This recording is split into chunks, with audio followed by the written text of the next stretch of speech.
Assalamualaikum warahmatullahi wabarakatuh. Perkenalkan, nama saya Fridia Nabila Zahra dengan NPM 23110210021. Sebelumnya yang saya hormati Ibu Dr. Asih Murwiati SEME dan Ibu Rizka Malia SEME selaku dosen pengampu mata kuliah Ekonometri K2. Saya di sini ingin mempresentasikan eh, tugas proyek satu, yaitu mengestimasi LPM, Logi, dan Probit beserta interpretasinya. Nah, sebelumnya di sini data yang digunakan dalam proyek ini adalah data bab 10 dalam buku Ekonometrika Agus Widarjono PhD.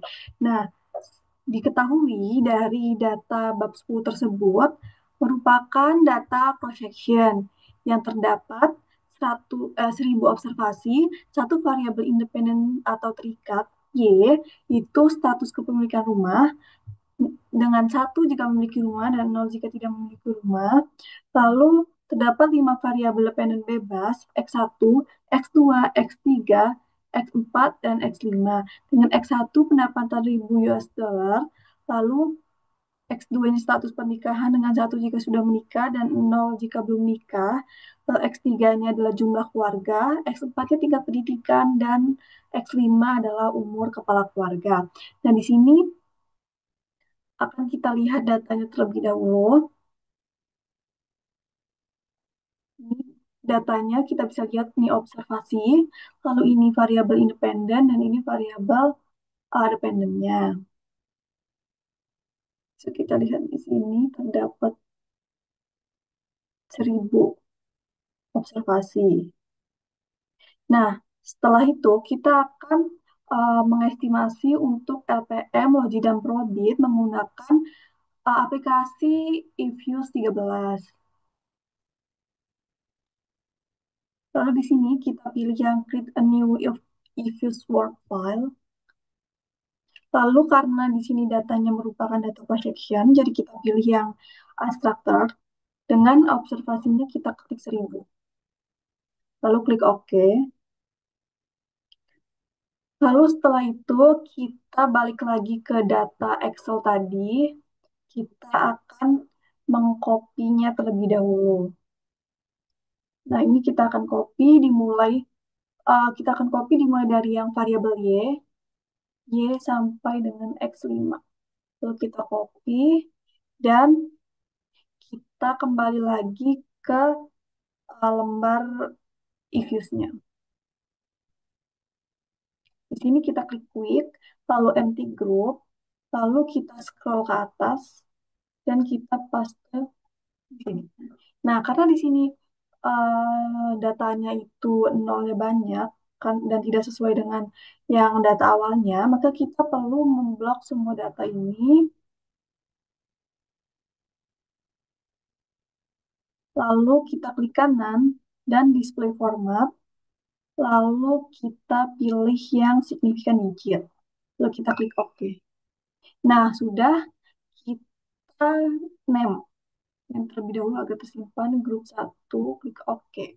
Nah, setelah itu kita yang pertama akan mengestimasi untuk yang LPM. Nah, caranya kita dari yang grup ini, kita lalu klik Pro, lalu make equation, lalu kita pindahkan C yang di belakang ini ke samping Y.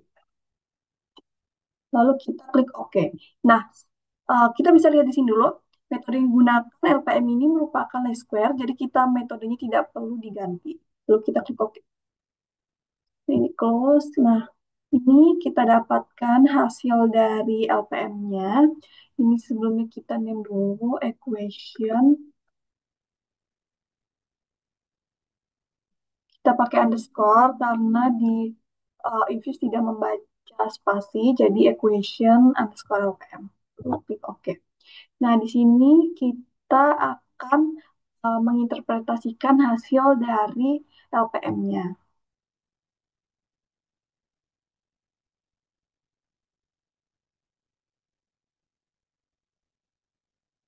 Nah, ini hasil dari uh, estimasi LPM tadi. Ini, lalu kita estimasi yang pertama kita perlu mengetahui dulu persamaan regresinya. Jadi persamaan regresinya itu adalah Y sama dengan minus 0,35497 ditambah dengan 0,00705, ini kita lihat dari yang koefisien ini, X1 ditambah 0,226339 X2 ditambah 0,013897 X3 ditambah 0,023320 X4 ditambah dengan 0,00905 X5.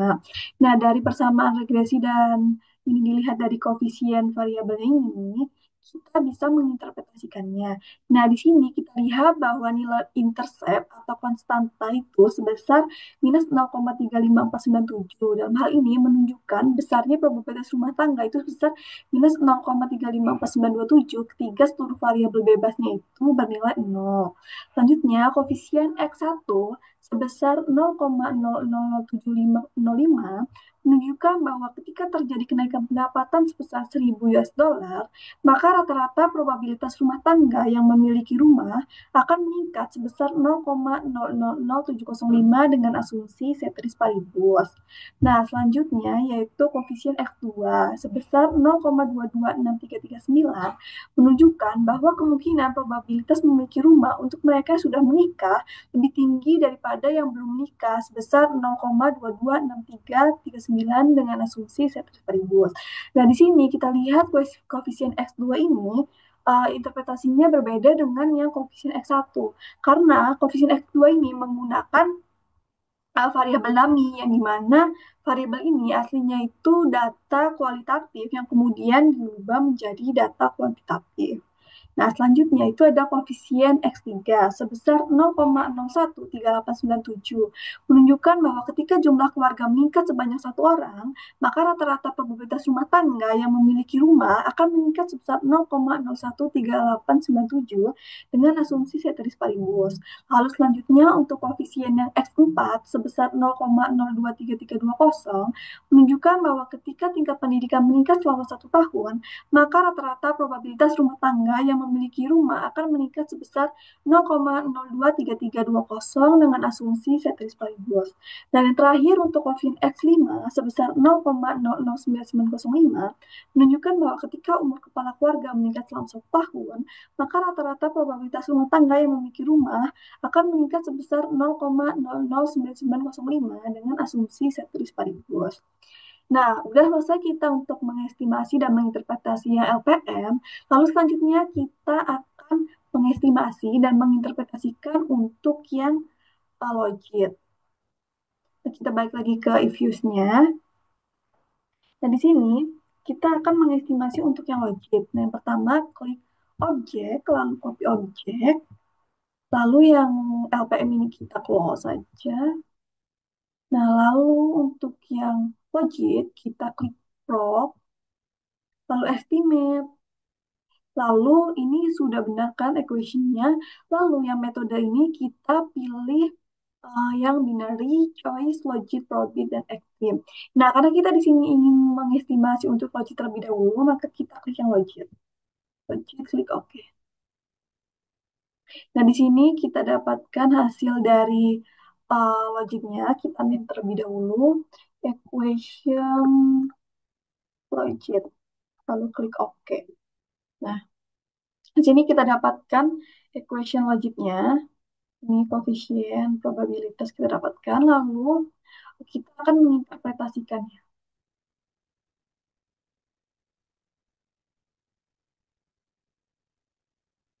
Nah, kita dapatkan di sini hasil dari logit.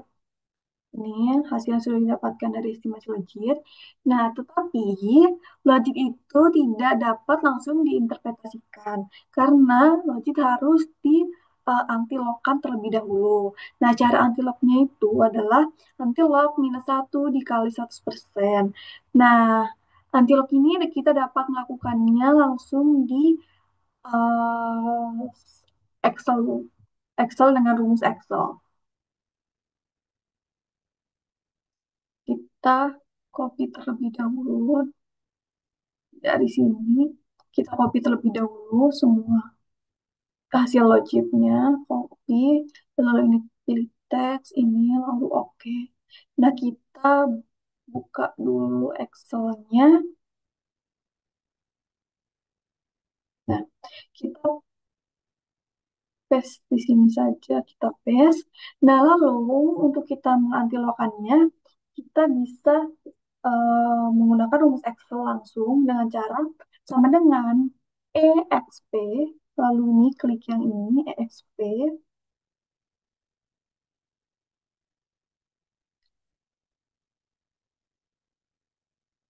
oh ini unlock, lalu ini sama dengan EXP, lalu klik, lalu kita anti locknya itu menggunakan uh, koefisien dari variabel masing-masing variabel. Lalu klik, klik enter, lalu biar mudah kita tidak perlu menggunakan rumus satu-satu, jadi kita tarik ke bawah saja. Nah, kita dapatkan anti-lock. Lalu karena rumusnya adalah anti-lock min 1 kali 100%, kita kurangkan dengan 1. Sama dengan ini kita klik, lalu kita kurangkan dengan 1, kita enter. Lalu kita tarik lagi. Nah, lalu kita di sini um, ratio atau perubahan dalam uh, anti-locknya itu dikali dikali 100%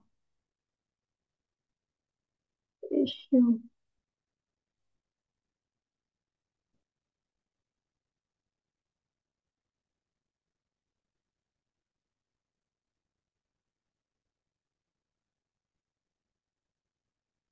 Nah, kita dikali 100, kita lihat di sini besarannya itu ini 0,85%, yang ini 194%, yang ini adalah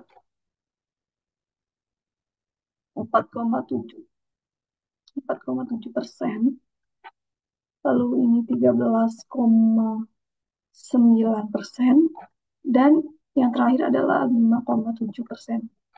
Kita dapatkan ini anti-lock min 1 dan odds ratio-nya ini. Lalu kita interpretasikan.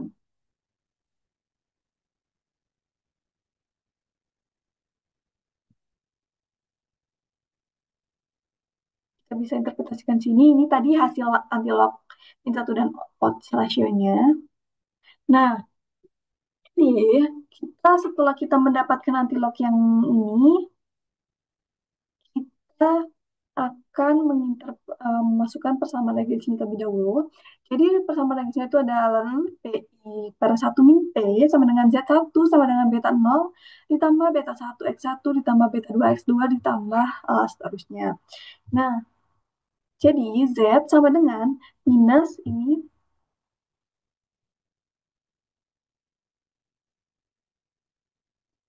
minus konstantanya ini sebesar minus 488.317 ditambah 0,008478 X1 ditambah 1,941133 X2 lalu ditambah 0,046624 X3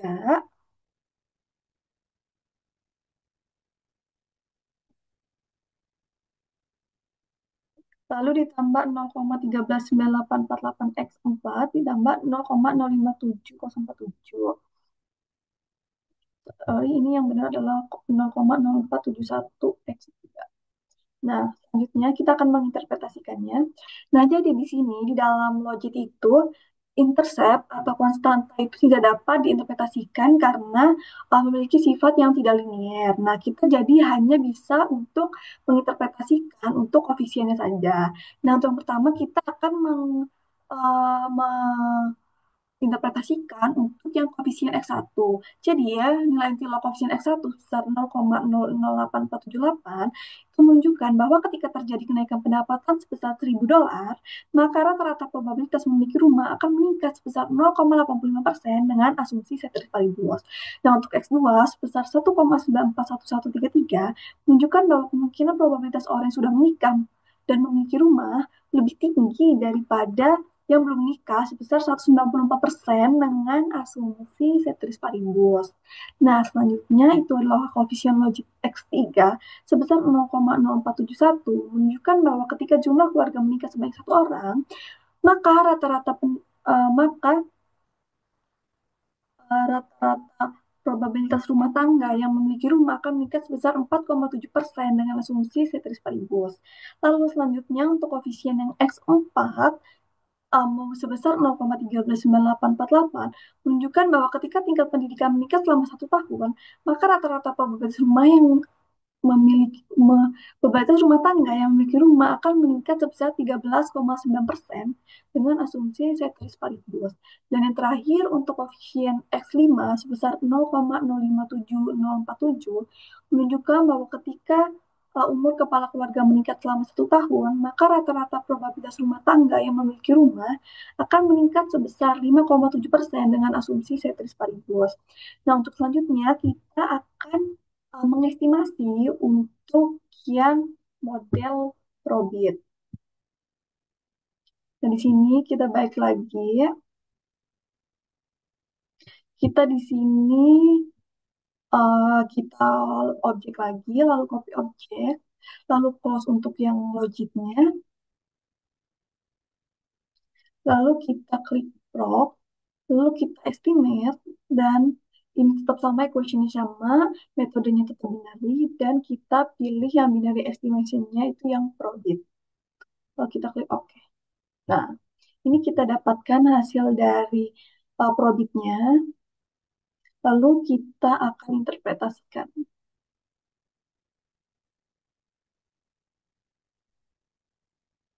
Di sini kita dapatkan hasil probitnya. Nah, tapi di sini nilai koefisien probit itu tidak dapat langsung diinterpretasikan dan harus dihitung dengan cara marginal effect dari si tabelnya. Nah, di sini uh, marginal effect-nya itu kita asumsikan dengan uh, terdapat dua asumsi untuk menghitung dan satu asumsi untuk sebagai panduan panduan kita untuk mengkalikannya.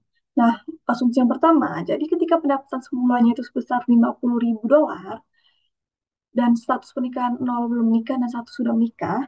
Lalu asumsi kedua, pendapatannya itu naik $10.000 menjadi $60.000 dengan status pernikahan nol belum menikah dan satu sudah menikah. Nah, lalu asumsi berikutnya itu jumlah keluarga itu 4 orang, tingkat pendidikan itu 18, dan umur kepala keluarganya itu adalah 50 tahun. Nah, di sini kita akan menghitung untuk asumsi yang pertama. Di sini kita akan menghitung uh, asumsi pertama dengan opsi belum menikah atau nol. Nah, karena tidak menikah atau belum menikah, maka jumlah keluarga dan umur kepala keluarga X3, X5 itu tidak perlu dihitung dan tidak perlu diinterpretasikan. Nah, lalu ini rumusnya P Y1 sama dengan 1 X1 sama dengan, nah ini persamaan ini kita dapatkan dari di sini. Nah, didapatkan dari yang C, X1, X2, dan X4. Jadi, sini konstantanya itu min 2,806179 ditambah dengan X1-nya itu 0,003995 X1. Ini kan biasanya di persamaan itu kita harusnya X1. Nah, karena kita di sini diasumsikan X1-nya itu sebesar 50.000 US dollar, maka kita masukkan di sini 50, dan ini adalah X2-nya 0,661370 X2. X2-nya kita ketahui karena belum menikah jadinya 0. Lalu ini adalah X4 0,076354, dan kita asumsikan di sini X4-nya itu berusia 18 tahun. Jadi kita masukkan sini. Lalu kemudian kita kalikan terlebih dahulu. Ini konstanta yang kita turunin, lalu ini 0,003995 kali 50 hasilnya 0,19975, ditambah dengan ini kali 0 hasilnya 0, lalu ditambah dengan 0,07635418 hasilnya 1,374372. Nah, lalu ini dijumlahkan dengan hasilnya minus 1,232. Nah, minus 1,232 ini kita cari di tabel. Kita lihat dulu di Z tabelnya.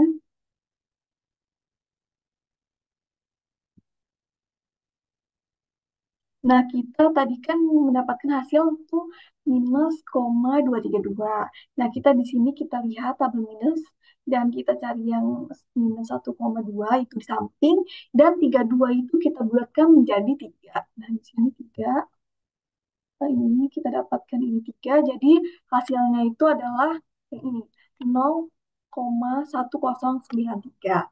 Lalu kita pindahkan ke interpretasi tadi. Nah, ini didapatkan Z tabelnya adalah 0,1093. Nah, di sini kita bisa lihat untuk pertama itu koefisien X1 memiliki nilai Z statistik. Nah, Z statistik itu bisa kita lihat dari ini, ini Z statistik X1, X2, dan X4. Kita lihat di sini, kita balik ke interpretasi. Ini nilai Z statistik 5,207375 yang dimana lebih besar daripada Z tabel sebesar 0,1093, maka dapat disimpulkan bahwa data terdistribusi secara normal. Dan untuk X2 juga memiliki nilai Z statistiknya 5,833688 yang dimana lebih besar daripada Z tabel sebesar 0,1093 dan dapat disimpulkan bahwa data terdistribusi secara normal. Lalu untuk yang terakhir, koefisien X4 memiliki nilai Z statistik 4,644523 yang dimana lebih besar daripada Z tabel sebesar 0,1093, maka dapat disimpulkan bahwa data terdistribusi secara normal. Nah, selanjutnya kita akan mengasumsikan asumsi satu, tetapi opsinya itu yang sudah menikah yang nilai satu. Nah, karena sudah menikah, jadi kita di sini perlu memasukkan untuk variabel yang X3 dan X5. Nah, di sini kita lihat P Y1 sama dengan 1 X1. Ini kita masukkan yang tadi, ini untuk X1, ini untuk konstanta X1, X2. Nah, untuk X1 kita menggunakan 50 dan X2-nya kita ganti yang awalnya 0 menjadi 1 dan X3-nya ini karena jumlah anggota keluarganya 4 maka kita masukkan 4, kalikan 4, lalu kita ini 18 pendidikannya 18 tahun seperti tadi dan yang X5-nya itu kita masukkan 50 karena umur kepala keluarganya itu 50 tahun, jadi kita kalikan. Nah, kita kalikan lebih dahulu minus 2,086179 lalu ditambah 0,03995 dikali 50 hasilnya 0,19975 ditambah 0,661370 dikali 1 hasilnya 0,661370 ditambah 0,037637 dikali 4 hasilnya adalah 0,150548 ditambah 0,076354 dikali 18 hasilnya 1,374372 ditambah dengan 0,031375 kali 50, hasilnya 1,5686. Nah, setelah dijumlahkan, kita mendapatkan hasil 1,11810. Lalu, kita dapat dari hasil tersebut, kita lalu mencari nilai dari Z tabelnya. Dan di sini kita lihat 1,1 itu di bagian Z tabel sebelah kiri dan 1,8 kita bulatkan menjadi 2 di tabel yang bagian atas. Kita menggunakan tabel yang positif 1,1 dan 2. Di sini kita dapatkan nilainya adalah 0,03686.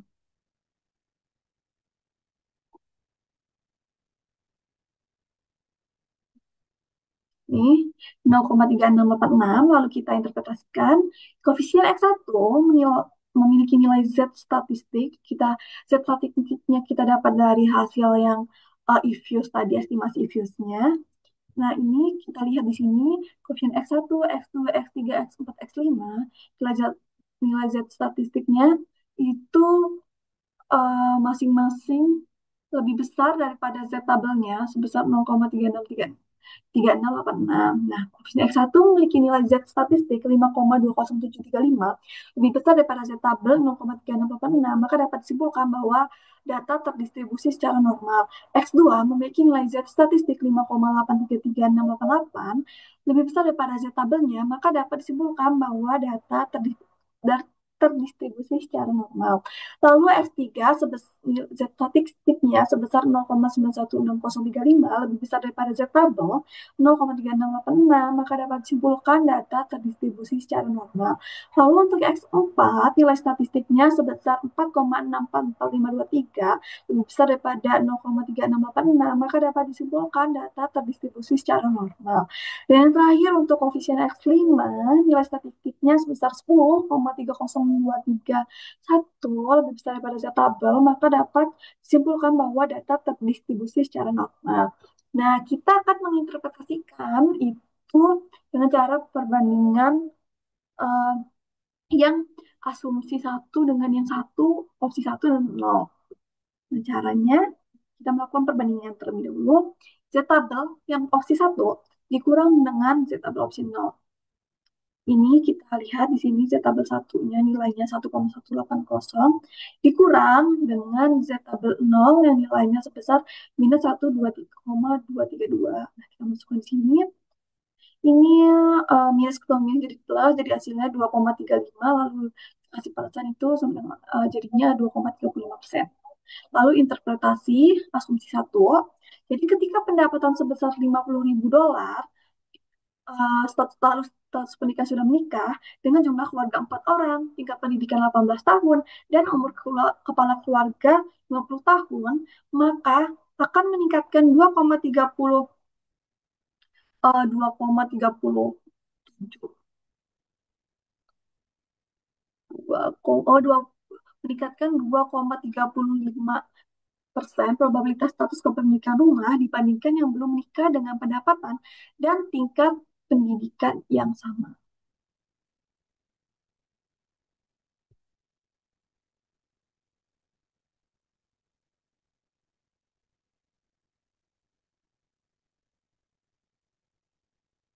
Lalu selanjutnya kita akan mengasumsikan untuk menghitung asumsi yang kedua.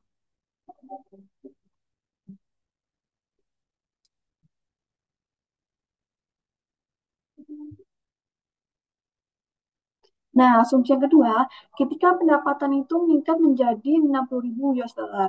Nah, sama seperti tadi, dengan opsi yang pertama itu adalah belum nikah atau nol.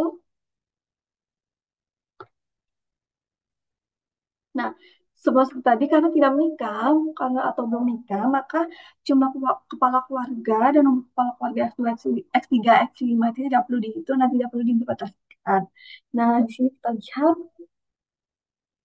sama seperti tadi, cuman dia di bagian yang X2 X1-nya itu diganti dengan 60 karena sudah menikah. Dan di sini hasil legasinya kemudian kita jumlahkan kalikan itu minus 2,806179 ditambah 0,2397 ditambah 0 ditambah 1,374372. Hasilnya adalah minus 1,192. Kita lihat di tabel. Tabel minus ya tabel negatif tadi kan nilainya 1,192, jadi kita cari 1,1 di samping dan 92 kita bulatkan jadi 9. Kita lihat di sini. Nih kita dapat nilainya adalah 0,1397. 0, tabel minus, kita lihat di sini.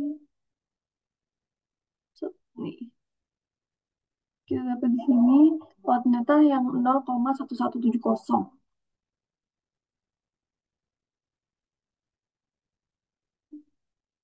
Nah, ini kita dapatkan Z tabelnya 0,1170. Lalu kita interpretasikan koefisien X1 memiliki nilai Z statistik 5,2073375 lebih besar daripada Z tabelnya 0,1170, maka dapat disimpulkan bahwa data terdistribusi secara normal. Lalu koefisien X2 memiliki nilai Z statistik 5,833688 lebih besar daripada Z tabel 0,1170, maka dapat disimpulkan bahwa data terdistribusi secara normal. Dan yang terakhir, koefisien X4 memiliki nilai Z statistik 4,644523 lebih besar daripada Z tabel 0,1170, maka dapat disimpulkan bahwa data terdistribusi secara normal. Lalu untuk yang terakhir, kita akan mengasumsikan pendapatan sebesar 60.000 US dollar itu sudah menikah satu. Nah, di sini kita hitung terlebih dahulu. Sama seperti tadi, minus 2,806179 ditambah 0,03995 dikali 60 karena pendapatan yang meningkat menjadi 60, lalu ditambah 0,661370 karena sudah menikah satu, ditambah 0,37634 karena jumlah keluarga 4 orang, lalu ditambah 0,076354 karena uh, tingkat pendidikan 18 tahun, jadi kita kalikan 18, lalu ditambah 0,031372 dikali 50 karena umur kepala keluarganya 50 tahun. Kita dapatkan minus minus 2,86179 ditambah 0,2397 ditambah 0,661370 ditambah 0,150548 ditambah 1,374372 ditambah 1,565686, kita dapatkan Z tabelnya itu 1,188. Kita cari di Z tabelnya lagi. 1,188 jadinya 1,1 di samping dan kita bulatkan menjadi 9. 88 kita bulatkan menjadi 9. Kita cari di tabel positif. Itu 19 guys. Ini kita dapatkan 0,3830.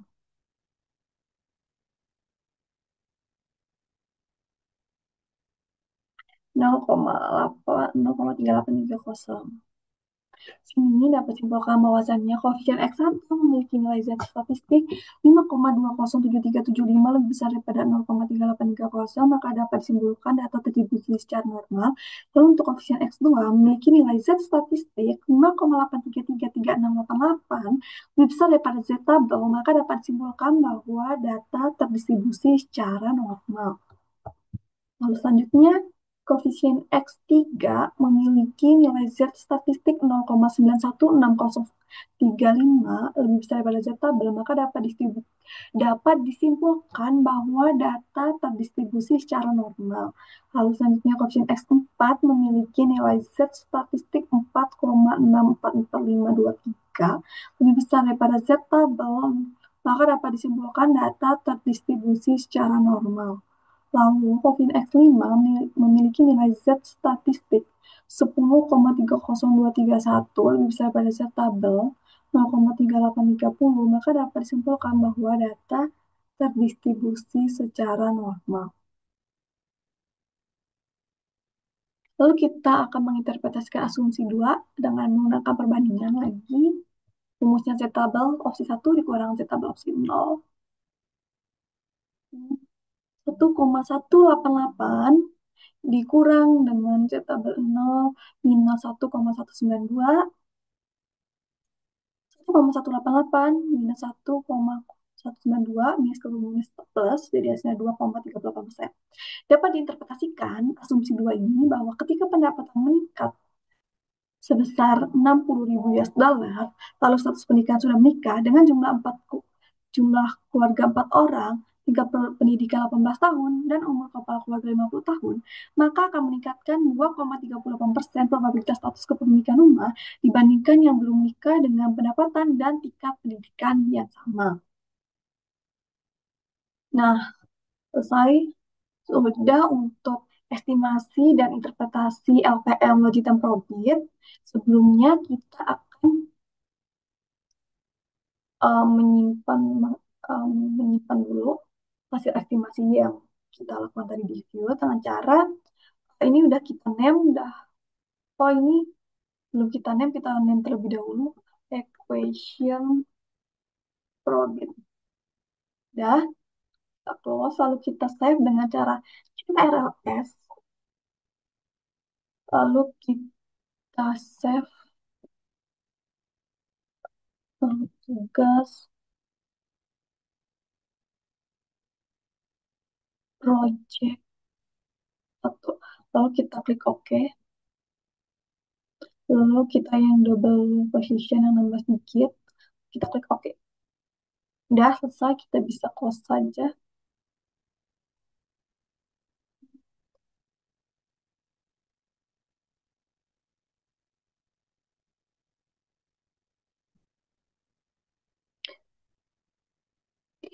Dan sekian presentasi yang bisa saya sampaikan dan eh, hasil estimasi dan interpretasi yang saya lakukan.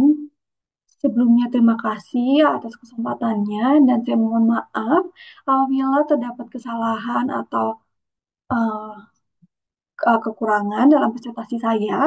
Saya akhiri, wassalamualaikum warahmatullahi wabarakatuh.